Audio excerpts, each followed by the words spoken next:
যেন এমন কতগুলো জিনিস আছে যেগুলোকে সুন্দর করে সাজিয়েও রাখা যায় না, আবার হাড্ডা কাড্ডা ভেবে ফেলে দেওয়াও যায় না। এমন হয় গো তোমাদের সঙ্গে যে ঘরের এমন কতগুলো জিনিস আছে সেগুলো বছরের পর বছর জমা হতেই থাকছে, অথচ সিঙ্ক্রোনাইজভাবে কোনো কিছুই সাজিয়ে রাখা যাচ্ছে না।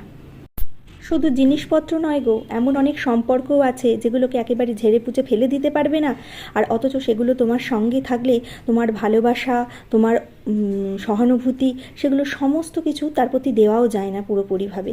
তোমার জীবনটা যেন অতিষ্ঠ হয়ে ওঠে। আজ সন্ধেবেলায় মনটা বড় অস্থির ছিল, কী বানাবো কিছুই ভেবে পাচ্ছিলাম না। যাই হোক, পাউরুটিটা ঘরে ছিল, তাই একটুখানি চটপটা কিছু বানিয়ে নিলাম। ওই যে পেঁয়াজ ক্যাপসিকাম ভেজে আর একটুখানি সস দিয়ে আর পাউরুটিগুলো আগে থেকেই একটু তেলেতে মরমরে করে সেঁকে নিয়েছিলাম, সেগুলো দিয়ে মিশিয়েই একটা চটপটা পাউরুটির পোলাও রেসিপি তৈরি করে ফেললাম। সহজ চটপটা কিছু বানানো ততটা কি বললেই হয়? চটপটা বানাতে গেলে, একটু তো টেস্টি করতে গেলে ইনগ্রিডিয়েন্টস দিতেই হবে। না গোনা আরও কিছু ইনগ্রিডিয়েন্টস এর সঙ্গে অ্যাড করেছিলাম।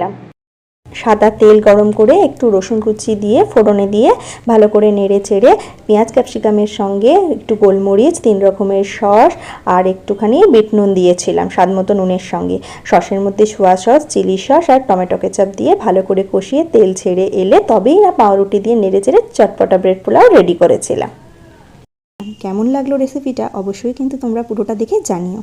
তো যাই হোক, যে কথা বলছিলাম, এই অবাঞ্ছিত জিনিস আর অবাঞ্ছিত সম্পর্ক নিয়ে মানুষ বড়ই অস্থির। জানি না এর সলিউশন কী আছে, তবে হ্যাঁ, মনে যখন হয় এই সলিউশন কী করে সলভ করব, তখন সমাধান হিসাবে একটাই সমাধান সূত্র খুঁজে পাই, সেটা হচ্ছে বাদ দিয়ে দেওয়া। মানে ঘরের ওই অপ্রয়োজনীয় জিনিসগুলোকে সরিয়ে না দিলে ঘরের সৌন্দর্যে বড়ই অভাব দেখা দেয়।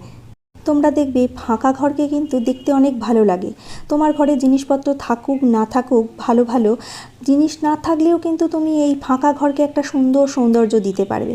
তেমনি কোনো সম্পর্ক যদি তোমার সঙ্গে ভালোভাবে না মিশে এগিয়ে যেতে পারে, সেই সম্পর্ক থেকে বেরিয়ে এসে তুমি কিন্তু একা ভালো থাকবে তোমার মতো করে। তাই মনে হয় অপ্রয়োজনীয় জিনিস আর অপ্রয়োজনীয় সম্পর্ককে দূরে ঠেলে দেওয়াই উচিত, তবেই তোমার বাকি জীবনটা একটু শান্তির হবে। কি তোমরাও কি আমার সাথে একমত? তাহলে অবশ্যই কমেন্ট করে জানিও। আর অন্য যদি কোনো সমাধান থাকে তাহলে আমায় জানিও তো। আজ তবে আসি, এই পর্যন্তই। আবারও আসবো অন্য কোনো একটা গল্প নিয়ে। তবে মনে রেখো, এটা কিন্তু রিয়েল নয়।